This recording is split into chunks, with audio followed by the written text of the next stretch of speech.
Hi, seventh grade. It's Miss Hernandez. I'm going to go ahead and go over investigation 2.3 for the possible answers you could have come up with. So letter A takes us to Fresh Foods, where they have 10 oranges for $2. The first two problems for letter A deal with the unit rate. So we talked a little bit that you can set up for every situation, you basically have two options in how you're going to set up the ratio.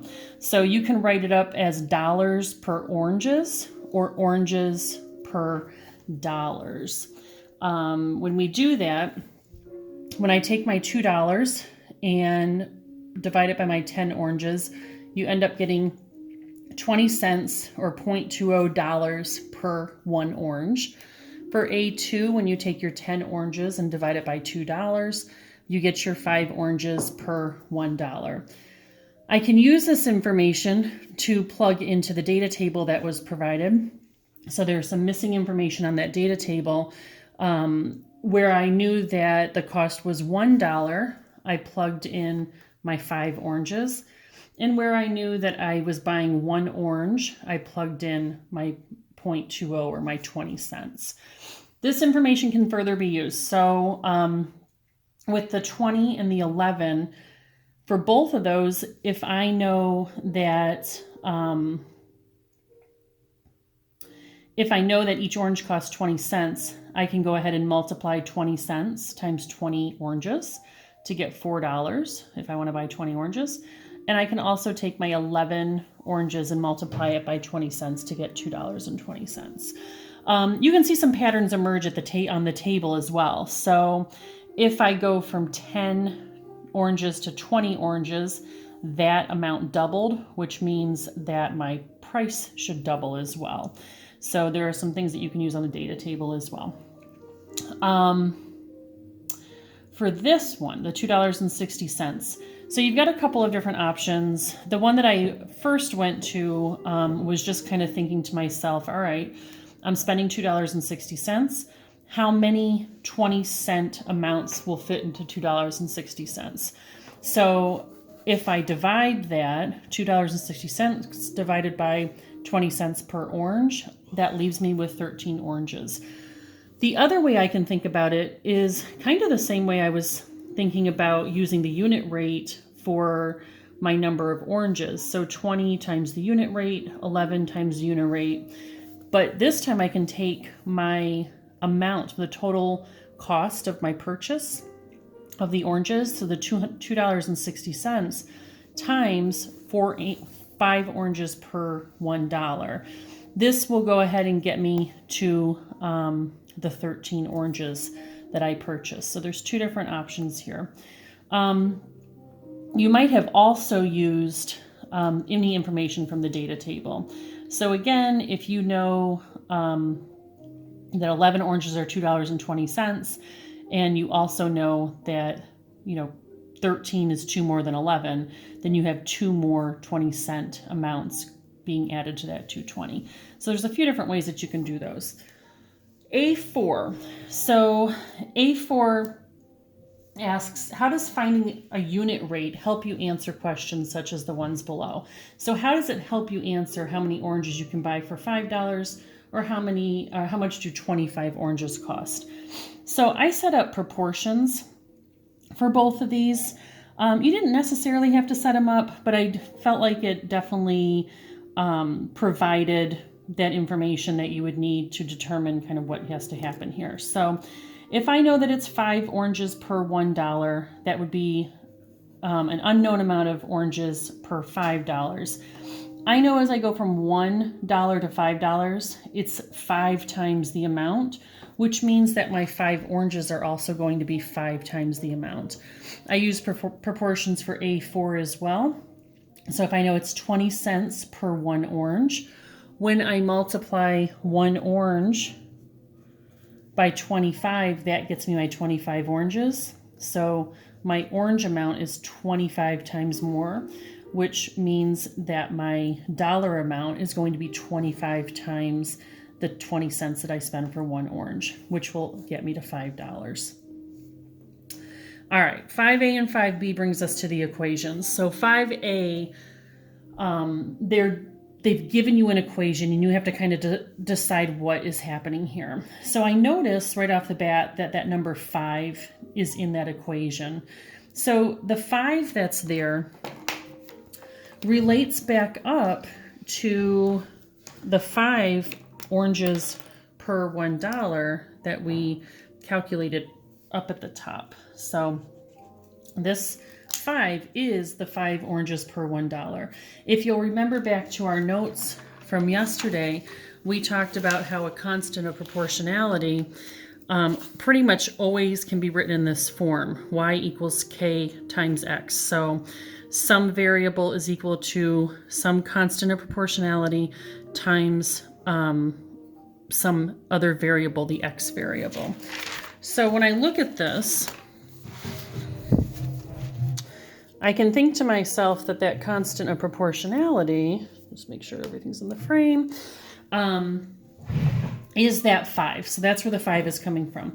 So when I multiply 5 times the number of dollars spent, or 5 times the cost, that should get me the number of oranges that I purchased at that. So the number of oranges is 5 times the number of dollars spent. And again, that dollar spent, that's basically your total cost. The other equation that you can write, so some of you may have chosen, in this case, to actually solve for C. So you may have written C equals n over 5, which is basically saying that the total cost is going to be a fifth of the number of oranges that are there, or the number of oranges divided by 5. If you're using that unit rate, though, the same sort of way that they did over here, you would also have that the cost is equal to 0.20, or 20 cents per orange, times the number of oranges that you are purchasing. So these would be the two equations, and possibly this equation, but these two are set up to show that constant of proportionality. All right, so 5C says, I've identified the two unit rates from these equations. Explain how you found the unit rates. So 0.20 and 5 are the two unit rates, right? They are the coefficients, the coefficient of C and the coefficient of N. So your coefficient ends up being the unit rate. And those, again, are taken from the situation up at the top. 5D, how does the constant of proportionality relate to the unit rate? Well, it's the exact same number. They're equivalent. So if I know my unit rate is $20 or 20 cents per orange, then that becomes my constant of proportionality. If I know that I have 5 oranges per $1, that 5 becomes my constant of proportionality. All right, I'm going to show you the graphs. So what the graph should have looked like. You should have had two different graphs. You should have had two different graphs on the page. I'm going to try to zoom in a little bit here.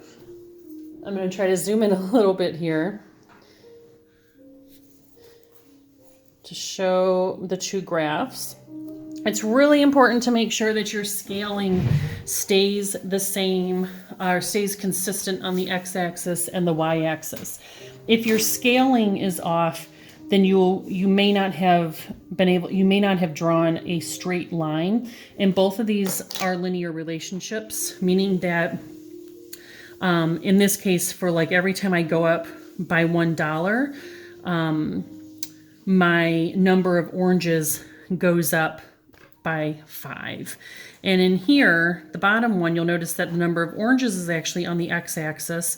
That is your independent variable. Your dependent variable would be your cost. So here, every time that my oranges go up by 1, my price goes up by 20 cents. So they both are linear relationships because they go up at a constant rate. So how can you use the graphs? How can you use the graphs to find the unit rate? Well, if you look at the graph for both of these, if you look at where the independent variable is, every time the independent variable goes up by 1, how much does the dependent variable go up by? I kind of just said that when I was talking about your graphing, but for example here, if I know that my number of oranges, or not my number of oranges, my cost is 20 cents, then I know that I'm spending, or I'm buying 1 orange. If I go to the unit, right? So $1 gives me 5 oranges. $1 gives me 5 oranges. You can see this as you go to the next one. So $2 gives me 10 oranges. So 1 to 5 and 2 to 10, those are equivalent. So that is your unit rate. Down here, 1 to 20 cents. And then you can even see 10 to 2. These two would end up being equivalent as well. So that's how you kind of see where the unit rate comes into play. Best thing to do is go to the 1 in the x-axis and see where it falls on the y-axis. That'll give you your unit rate. How can you use the graphs to find the constants of proportionality? Well, we've already talked about how the constants of proportionality are equivalent to the unit rates. So once you have the unit rate, you should have that constant of proportionality. That pretty much clears up anything for letter A of Investigation 2.3. If you have any questions, go to the classwork section for Friday, and you can either private message me or you can post a comment in the thread for that assignment. Maybe your classmates can help out as well. But I am typically around and on my computer until about 3 o'clock every day. So if you post, I should get back to you typically within the hour. Hope you guys are all doing well. I hope you enjoy your weekend. I will talk to you on Monday. Bye-bye.